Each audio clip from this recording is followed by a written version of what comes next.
down.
10 seconds left.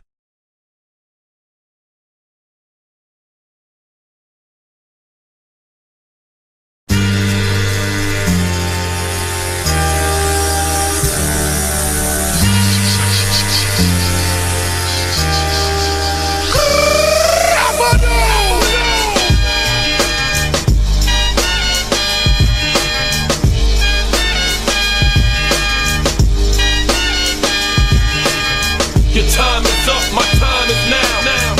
You can't see me, my time is now. It's the franchise where I'm shining now. You can't see me, my time is now. In case you forgot or fell off, I'm still hot, knock your shell off. My money stacked fat, plus I can't turn the swell off. The franchise doing big business, I live this, it's automatic, I win this. So you hear those horns, you finished. A soldier, and I stay under you fighting. Plus I'm storming on you chumps like I'm thunder and lightning. Ain't no way you breaking me, kid, I'm harder than nails. Plus I keep it on lock like I'm part of the jail. I'm slaughtering stale competition. I got the whole block wishing they could run with my division, but they gone fishing with no bait. Kid, your boy hold weight. I got my soul straight. I brush your mouth like Colgate. In any weather, I'm never better. Your boy's so hot, you never catch me in the next man's sweater. If they hate, let them hate. I drop your whole clan. Lay your ass down for the 3-second tan. Your time is up, my time is now. You can't see me, my time is now. It's the franchise where I'm shining now. You can't see me, my time is now. It's gon' be what it's gon' be. 5 pounds of courage, buddy, base 10 pants with a gold tee. It's a war dance, a victory step. A raw stance is a gift, and you insist it's my rep. John Cena trademark, y'all are so-so. And talk about the bread you make, but don't know the recipe for dough. Aiming guns in all your photos, that's a no-no. When this pop, your lip lock, your big talks a blatant no-show. See what happens when the ice age melt. You see monetary status is not what matters, but it helps. I'm rocking Timepiece by Benny, if any. The same reason y'all could love me is the same reason y'all condemn me. A man's measured by the way that he thinks, not clothing lines, ice links, leather and minks. I spent 20 plus years seeking knowledge of self. So for now, Mark Breck is living life for wealth.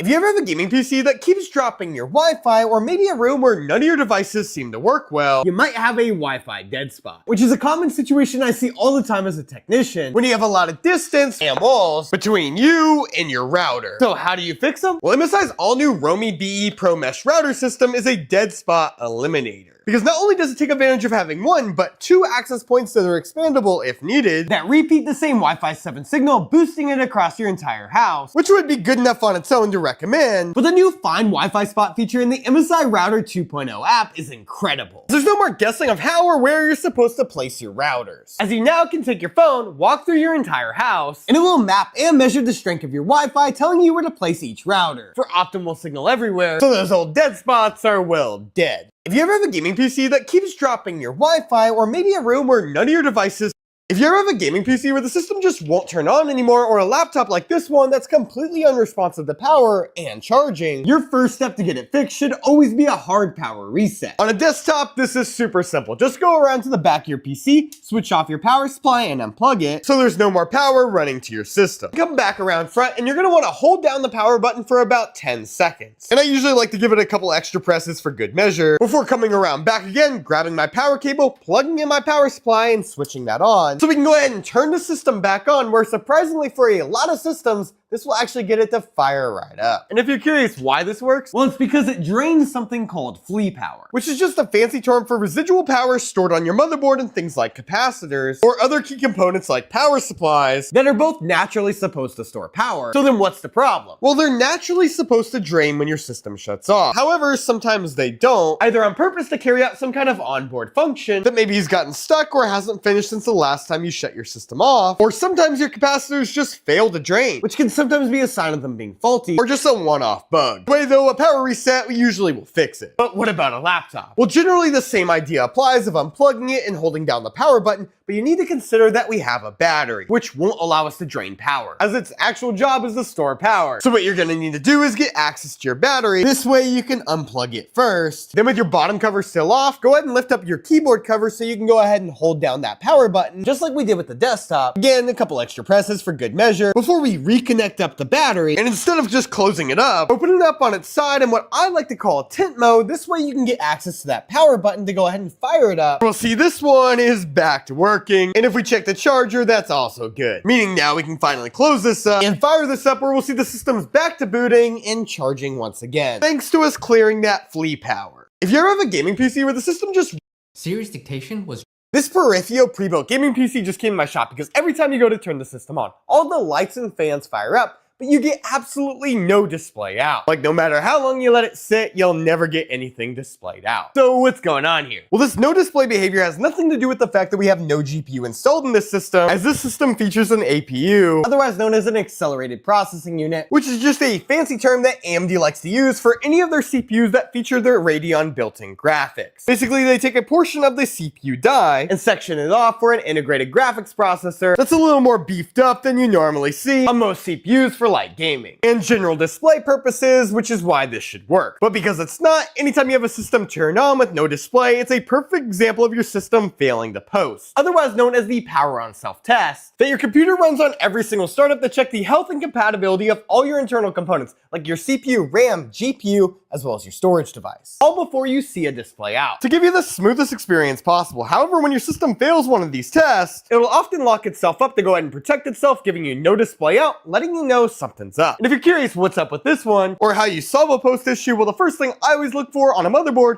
are any kind of diagnostic LEDs like this one right here, which motherboard manufacturers have been adding to tell you what's wrong during the post process, walking you through the CPU, DRAM, VGA, and boot LEDs. And as this first LED is the one that's lit up, that indicates a problem with our CPU, either because it failed or because of some kind of compatibility or configuration issue. And because the configuration is probably the easiest one to check right away, I started by clearing the CMOS by shorting these two pins here, which would have cleared any configuration issue, which obviously wasn't the problem because when we go to fire the system up now, we're still back to that exact same LED. So because there's a good chance this is just a bad CPU, let's go ahead and pull our cooler off, where we'll see no thermal paste on that CPU. Like, this stuff is dried up bad. And although this dried up thermal paste might be the cause of our issue, it's not why the system's not booting. because the CPU is ice cold, which you usually only see when your CPU has no power running to it because your motherboard detects that there's no CPU installed. But we can verify this with a spare, which if we just get installed, then go ahead and turn the system back on, we'll see that we're no longer on that CPU LED anymore, and we actually get a display out recognizing our processor, meaning likely the CPU's fried. But we could fully verify that by pulling out our testing CPU and reseating our customers, where we'll see if we go ahead and fire the system back up, we're back to the same LED once again, meaning the CPU fried likely due to the fact that that thermal paste was all dried up, which would have created air pockets between the cooler and CPU itself, which likely spiked temperatures for long enough where it actually damaged the CPU. So let's get a replacement on order. This Perifio pre-built gaming PC just came in my shop because every time you go to turn the system on, all the lights and fans fire up, but you get absolutely no display out. Like no matter how long you let it.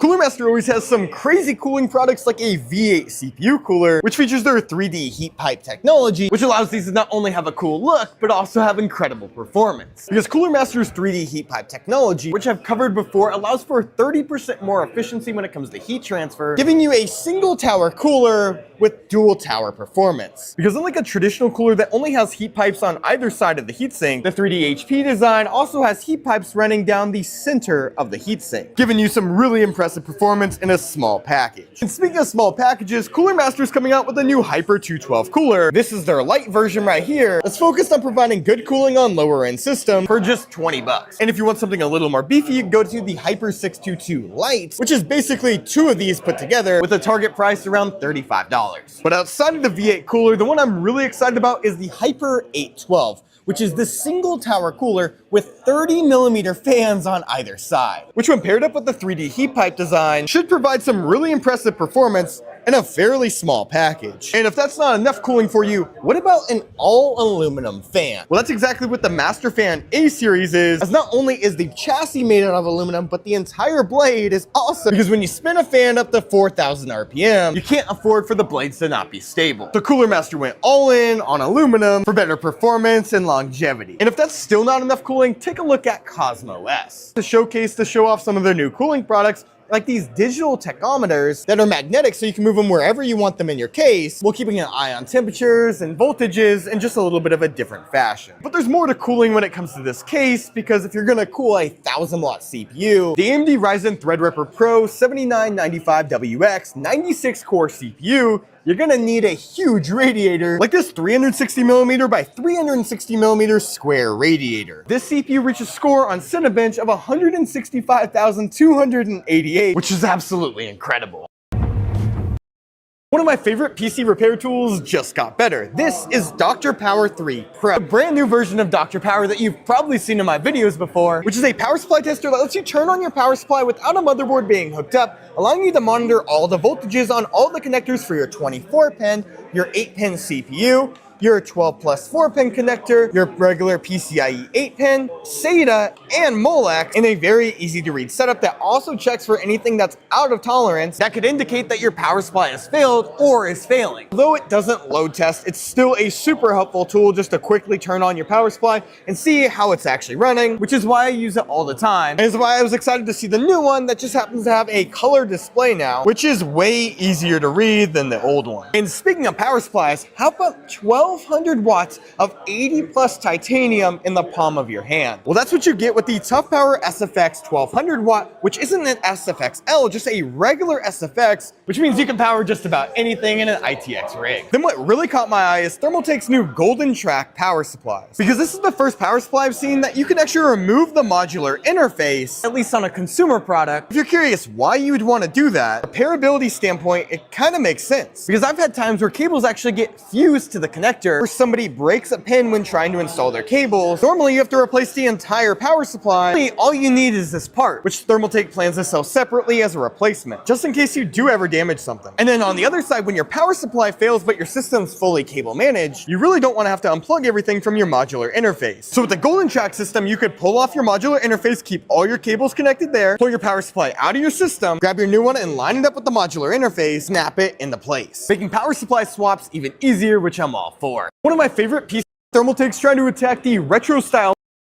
Thermaltake's trying to attack the retro style market that Silverstone's really been pushing for lately, but I'll be completely honest, I am not a fan of how they did it. Because even though the AIO is kind of cool inside, the rest of the case doesn't feel all that nice. Looks cheap if I had to say anything. As the concept is cool, but the implementation I just don't think is as well done, especially when you consider the front fascia just doesn't seem as nice as some of the others I've seen, especially if you consider this the Silverstone one. And outside of the just front plastic and the color of the inside of the case, there's really nothing old or retro about this case. It feels more like this piece was more of an afterthought than anything, especially when you consider they missed the point to be able to put a 5¼ inch bay, as this is actually fake. Which you'll see because if you look on the back side of the case, there's no bay there at all. Rather, it's just a little plastic cover that you could replace with a screen, which they have on their Retro 260 version, which I think I'm actually more of a fan of, but I still got a lot of questions of why you would want an LCD screen on the front of your retro looking case. Just a little confusing for me. Thermaltake's trying. You probably know Haven for their cases with some big fans, like really big, 180 by 40 millimeters thick. Now they're taking all the stuff they learned with that and entering the power supply market with their brand new Haven XR 1000 watt Platinum A++, which was designed to reach the highest noise efficiency standards set by Cybernetics, which is where the Platinum A++ comes from. And they did this by focusing on what they know: thermal design, which breaks down into two different parts: an aluminum shroud that not only features this air guide system, but mounting points for a decoupled fan, which uses the same design as their H-series fans. They're super efficient and perfect for a power supply. Excited to get my hands on this. And if you're not aware, Haven's a part of the Pro Gamer group, who includes brands like APNX with their V2 I've talked about previously. This time they're coming out with some new colorways. I still love the design of this case, and its focus on airflow despite having a top piece of glass thanks to the top mounted 360mm radiator on the back side panel, which nobody's really been able to copy. Speaking of that radiator, if you need one, well, APNX has their new LC2 coming out, which has a focus on these replaceable caps that you can 3D print, with files being open to the public so you can create whatever you want. APNX also has their V2F, which is actually a more airflow-centric design with a mesh top instead of the glass, with the same internal layout, but what they're showing off here is their collaboration with Starforge Systems, who's been bringing in some really cool collaborations and customizations that you can't get anywhere else. You probably know Haven for their cases with some vacuums just got incredibly smart because they can now actually see. As gone are the days of just being reliant on sensors to avoid objects inside your house, as the new Narwhal Flow 2 doesn't have just one, but two cameras capturing full RGB video at 1080p, which means not only can it detect and avoid small obstacles, but it also can identify and notify you of anything that it sees. And thanks to the onboard neural processor, it can recognize most household objects and even notify you when it sees them inside of their app. Super cool if you've ever lost anything. It'll tell you where you left your glasses. Or maybe you lost your keys or jewelry. The Narwhal Flow 2 can detect it, while keeping your house nice and clean, thanks to its track style mopping system, which is different from the old rotating disc system, which cycles fresh water in and dirty water out in real time, so you no longer have a dirty mop being dragged around your house. Object recognition is more than just about finding or avoiding things. It also means as your Narwhal goes from carpet to hardwood, it can adjust its cleaning strategy to help keep your house looking pristine. Definitely some cool tech coming to robo vacuums from Narwhal that you're gonna want to pay attention to. Vacuums just got incredibly smart because they can now on the surface, this may look like any ordinary Lenovo Legion laptop, but with just a click of two keys, the screen will actually automatically start to expand, going from a 16:9 aspect ratio to a 21:9, and if you press the keys again, it'll take you up to a 24:9 aspect ratio, 24 inches diagonally across. So ultimate flexibility when you're on the go for multitasking or gaming, where you might want a larger screen than normal. Curious how this is even possible? Well, it's all thanks to the rollable OLED display that Lenovo's been recently showing off in their ThinkPad lineup over the past couple of years. And if you're curious how a rollable display is even possible, well, it's all thanks to the fact of how OLED works. Because thanks to the fact that it doesn't need a traditional backlight, pixels actually emit their own light, the screen doesn't have to be nearly as bulky, giving you so much more flexibility. Crazy designs like this, where the screen can roll around in behind the visible display. And now that tech's rolling into the gaming space, this is definitely no ordinary Lenovo Legion laptop. On the surface, My favorite CPU air cooler just got better as the SK700V Mach that just dropped is nearly identical to the old model, with all my favorite features like guaranteed RAM support, thanks to the single tower offset design that eliminates interference with this cooler when it comes to large RAM modules, and the excellent rail system that makes fan installation a breeze, which you know I appreciate as a technician. But now this cooler has support for both. You've definitely seen a monitor run at 1080p, but have you ever seen a monitor that runs at 1080 Hz? Well, probably not, because this Ant Gamer Ant 27PQ Ultra is the world's first with a base resolution of 2560 by 1440 at 540 Hz, but a simple change in the menu switches this monitor over from 1440p down to a resolution of 1280 by 720 at 1000 Hz, which isn't the 1080 that I promised you, or at least it doesn't register that way. As it turns out, Windows 11 actually has a limitation that as of right now won't let you run a monitor over 1000 Hz, which was actually an old issue we started running into on Windows 10 systems that was limited to 500 Hz. Now with monitors this fast, it looks like Windows is gonna need to update something to get this to show up at the full refresh rate. You've definitely seen a monitor run at 1080p, but have you ever seen a monitor that runs at This little device from Cooler Master might just save your GPU. Because if you've seen the 12-volt 2x6 connector that have been melting GPUs over the past couple of years, you know they've been a problem because of abnormal currents, which is why Cooler Master came up with their new GPU Shield technology. But to understand how this works, we first need to discuss why there was a problem to begin with. Well, the reason why these 12-volt 2x6 connectors would melt was often a result because the connector or the cables were damaged in the process. While you were building either the cable manage, where bending your cables too harshly could actually damage the wire, or when plugging the card in, where you might just break or damage one of these small pins. And when those do fail, the problem was the current that was being sent over this connector was usually all out of sorts. And that's where Cooler Master's GPU Shield adapter cable comes into play, as this adapter that works with any power supply is designed. Imagine having an 8-inch screen on your GPU. Well, that's exactly what MSI just did when they brought back the iconic Lightning card for the RTX 5090. See, if you're not aware, for MSI, the Lightning series has always been their top in line of GPUs, reserved for some of the most unique designs ever created, like this one with a 360mm AIO attached to it. And of course, this 8-inch screen to read out all your internal temperatures and stats about the card. And although this card's cool looking, it's not just about looks, because under this shroud is all performance. With not only this crazy VRM design, but that's two 12 plus 4-pin connectors, which means this card can pull up to 1000 watts of power, breaking tons of records, which you can imagine gets quite hot, which is why to cool it, they use this massive copper water block that weighs more than most GPUs, hooked up to this 360mm AIO, of course, making this one of the most unique GPUs money can buy. And if you're thinking you want one for yourself, well, you might not be able to get it because it's a limited edition run of just 1,300 cards. Imagine having an 8-inch. This is the first AIO on the market that's essentially wireless, as the screen, pump, and fans technically don't need to plug into the motherboard, giving you one of the cleanest looks that you can get with an AIO. How is that even possible? Well, it's all possible thanks to ASUS integrating their new AIO Q connector, which are these pins right here on their new motherboard, which essentially act as a power and data connection between your AIO pump block and your motherboard, giving you the ability that the second that you install your AIO pump block, everything's wired up for your AIO like it's supposed to be, simplifying the entire PC building experience, which you know I love to see. And for those worried about this proprietary technology only being on ASUS boards, well, you can still use one of these coolers if you happen to have an older motherboard or one that doesn't have the new AIO Q connector. Well, I asked, and it turns out that you can actually adapt that connection on the back side of the pump block to a splitter that connects to your standard USB, fan, and ARGB connectors. So you don't have to be worried about being locked into a certain platform, which would kind of suck, while still getting the cleanest build possible.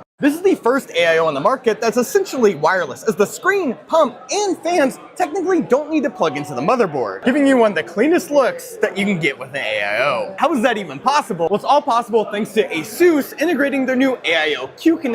This gaming PC just came in my shop because it's completely unstable, because the second you try to launch a game, it'll act like it's loading just fine, but then immediately crash to a black screen of death, restarting the computer in the process, sending you back to where you started on your lock screen.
you.